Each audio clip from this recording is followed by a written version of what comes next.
नमस्कार साथियों। आजकल ये डिजिटल और टेक्नोलॉजी के ज़माने में किसी के पास भी किसी से बहुत ज़्यादा समय देने का समय नहीं होता है।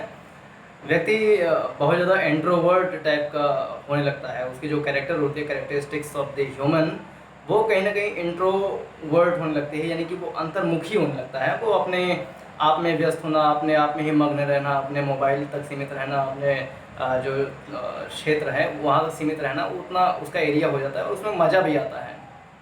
उसमें कोई शक नहीं है, उसमें बहुत मज़ा आता है अपने आप में ही जीवन में रहना। जैसे एक जैसे कुआँ होता है, कुएँ में मेढक होता है, मेढक को उतने में ही रहने में बहुत मज़ा आता है। उसको लगता है कि यही सारा संसार है। मैं ये नहीं कहना चाहता कि मैं सारा संसार देख लिया, अभी मैं भी बच्चा हूँ, मैं सीख रहा हूँ क्या क्या संसार में क्या चीज़ होती हैं।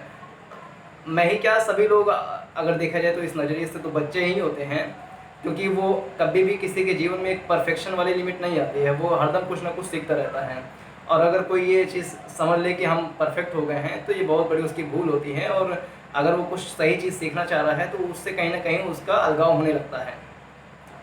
हमें आजकल ये चीज़ थोड़ा सा विचार करना पड़ेगा कि हम थोड़ा सा दूसरे के लिए समय निकालने का प्रयास करें। ऐसा हो सकता है कि हम बहुत ज़्यादा बिजी हों, हमारे पास बहुत सारा काम हो, ऑफिस वर्क हो, ड्यूटी का काम हो, फैक्ट्री में बहुत सारे काम हो और सारे तनाव हों, गर्लफ्रेंड बॉयफ्रेंड का तनाव हो। ये सारी चीज़ें हो सकती हैं कि आदमी अपने आप में बहुत ज़्यादा व्यस्त हो जाए, लेकिन इसके बावजूद भी अपनी भड़ास निकालने के लिए, अपनी जो नेगेटिविटी है उसको निकालने के लिए कोई ना कोई एक माध्यम होना चाहिए, जहाँ पर हम जाके अपने आप को अभिव्यक्त कर पाएँ, अपने आप को एक्सप्रेस कर पाएँ, ताकि हमारे जो मन है वो एक प्रकार से शांत हो जाए। प्रधानमंत्री जी मन की बात करते हैं, हर महीने मन की बात करते हैं। उनके मन में कुछ ना कुछ ऐसी बातें आती हैं कि वो पूरे देश के सामने बोल देते हैं। तो उनको एक प्रकार से उसको रिलैक्सेशन होता होगा, साथ में ये भी कि वो नई नई चीज़ें उससे सीखते हैं और दूसरों को सिखा पाते हैं। तो हमें अपने जीवन में समय के साथ वेरिएशंस भी लाना होता है, और समय जो है हमारे जीवन में हरदम जो है वो उसकी वैरायटी जो है, इंटेंसिटी वो चेंज होती रहती है। तो हमें उसके अनुसार अपने आप को ढालना भी होता है। जैसे महेंद्र सिंह धोनी का जैसे 7 जुलाई है, 7 जुलाई को उनका बर्थडे भी है, 39th उनका बर्थडे है। वो लॉकडाउन के समय में करीब 30 40 45 एकड़ भूमि पर ऑर्गेनिक फार्मिंग कर रहे हैं। तो इससे हमें समझ में आता है कि हम कैसे धोनी साहब इस समय ऑर्गेनिक फार्मिंग कर रहे हैं, जबकि उनके पास किसी चीज़ की कमी नहीं है, वो खाने पीने के लिए तरस नहीं रहे, लेकिन वो नई नई चीज़ सीखना, अपने समय को यूटिलाइज करना इस माध्यम से कर रहे हैं, ताकि वो एक नई चीज़ भी सीख पाएँ। महेंद्र सिंह धोनी एक प्रकार से सत्यनिष्ठ व्यक्ति भी बहुत अच्छी तरीके से सभी सारे संसार उसको जानते हैं। जैसे क्रिकेट के मैदान में कभी जैसे ऐसा माहौल हुआ कि किसी व्यक्ति के हाथ में कैच आ गया, और कैच उसके हाथ से छूट भी गया है, लेकिन किसी को भी पता नहीं चला है कि उसके हाथ से कैच छूट गया है। और सौभाग्य से कैमरे का जो एंगल है वो पकड़ नहीं पा रहा है कि एग्जैक्टली उसका कैच छूटा है कि नहीं छूटा है।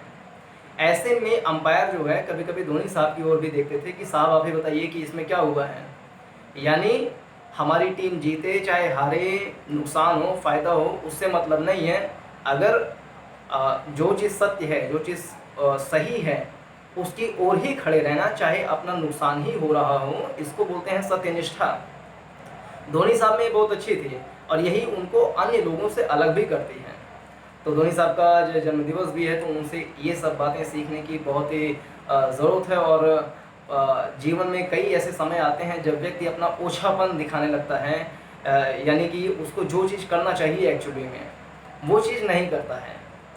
ईमानदारी, सत्यनिष्ठा बरतने का समय हर किसी के जीवन में कभी न कभी आता है। फॉर एग्ज़ाम्पल, अगर कोई व्यक्ति किसी फैक्ट्री में काम कर रहा है, कंपनी में काम कर रहा है, और वहाँ से उसके मालिक मान लीजिए थोड़ी देर के लिए चले गए हैं, वो पूरे जो प्रीमाइसेस है उसमें अकेला है, उसके पास पूरी संभावना है कि वहाँ से वो किसी माल को इधर से उधर कर दें। लेकिन अगर उस समय में भी वह अपने आप को संभाल लेता है, यानी किसी प्रकार का ओछापन नहीं करता है, किसी प्रकार की बदमाशी नहीं करता है, तो समझ लीजिए वो बहुत ही सत्यनिष्ठ व्यक्ति है। अभी करीब 2-3 महीने पहले मुझसे एक व्यक्ति ने, अपने पति और पत्नी साथ में बैठे हुए थे, बहुत ही करीब के हैं, वो आपस में बातचीत कर रहे थे और कह रहे थे कि जो पत्नी थी, जो औरत थी, वो कह रही थी कि जो हमारा भाई है वो इतना ज़्यादा चालाक है कि वो कहीं पर एक जगह काम करते हैं, वहाँ पे एक प्रकार से जब गाड़ियाँ जाती आती हैं तो उनको टिकट देते हैं, उसके बदले वो पैसे लेते हैं ताकि वो अपनी पार्किंग कर सकें।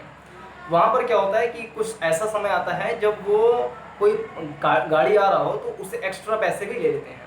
एक्स्ट्रा पैसे लेने के बाद उसको चुपके से डस्टबिन में डाल देते हैं ताकि किसी को पता ना चले कि हमने एक्स्ट्रा पैसा लिया है। और जब टाइम ओवर हो जाता था ड्यूटी का तो जाकर के उस डस्टबिन से पैसे निकाल लेते थे।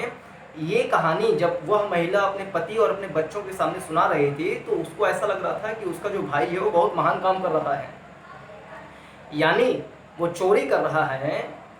इस बात का उसको मतलब उसके अंदर में ये चीज़ है ही नहीं कि वो चोरी कर रहा है। उसको लग रहा है कि देखिए कितना चालाकी से वो जो है चोरी कर पा रहा है, या कहें कि वो उसके उस कृत्य को बहुत चालाक श्रेणी में रख रही है, यानी कि बहुत बुद्धिमान वाली श्रेणी में रख रही है। तो जो ये हमारा नज़रिया होता है देखने का, इसको भी चेंज करने की आवश्यकता, इसको कैसे चेंज किया जाए तो समझ में नहीं आता है, क्योंकि कोई व्यक्ति गलत कर रहा है कि नहीं कर रहा है इसकी हमें समझ ही नहीं होती है। यानी कि गलत कर रहा है फिर भी हमें लगता है कि नहीं वो तो बहुत अच्छा काम कर रहा है, और जब वो वही चीज़ जब उसका बच्चा सुन रहा होता है तो उसके मन में पहले से ये चीज़ आ जाती है कि ऐसा काम करना बहुत ही अच्छा होता है और हम अगर ऐसा करेंगे तो हम एक प्रशंसा के पात्र बनेंगे। तो उसके मनोवृत्ति में धीरे धीरे वो चीज़ें बसती जाती हैं, जिसको वो जाने अनजाने सीख भी लेता है और अपने जीवन में उतारता है, और भविष्य में जाकर के कहीं जेल के सलाखों के पीछे पड़ा रहता है। तो हम कभी जाने अनजाने में भी अपने जो पाल्य हैं, जो पुत्र या पुत्री हैं, उनको ऐसी नकारात्मक प्रवृत्तियों, नकारात्मक चीज़ों को उनके सामने ना इस प्रकार से प्रकट करें कि वो बहुत ही महान काम है, ताकि कभी ऐसा समय ना आ जाए कि वो हमारे ऊपर ही भारी पड़ जाए। तो इस वीडियो में सारांश के रूप में अगर कहूँ तो नंबर 1 कि समय बहुत ही महत्वपूर्ण है, लेकिन उसमें से कुछ समय अन्य लोगों के लिए भी निकालना बहुत ज़रूरी है, ताकि अगला व्यक्ति डिप्रेशन में अगर जा रहा है, अवसादग्रस्तता की स्थिति में जा रहा है, तो उसको भी थोड़ा सा समय मिल सके ताकि वो अपने आप को संभाल सके। नंबर 2, जीवन में प्रति समय ऐसी घटनाएं होती हैं, कभी ना कभी ऐसा समय मिलता है जब हमें अपनी सत्यनिष्ठा का परिचय देना होता है, तो उस समय सत्यनिष्ठ बने रहना बहुत ही महत्वपूर्ण होता है। और अगर उस समय सत्यनिष्ठ बन गए तो वो समझ लीजिए कि आपको जीवन भर वो चीज़ याद रहता है और वो आपको हरदम मोटिवेट करते रहता है कि नहीं हमने कभी ऐसा काम किया था तो हमें बहुत प्रसन्नता की अनुभूति हुई थी। तो इस वीडियो में मुख्य रूप से यही 2 बिंदु यानी कि समय और सत्यनिष्ठा के बारे में थोड़ी सी बातचीत करने का प्रयास किया। और आज 7 जुलाई 2020 को महेंद्र सिंह धोनी जी को उनके जन्मदिवस की हार्दिक शुभकामनाएं भी। तो वीडियो को देखने के लिए बहुत बहुत धन्यवाद।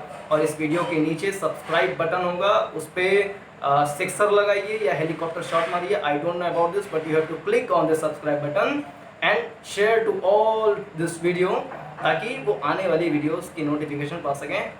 Thank you for watching this video, thank you so much, धन्यवाद।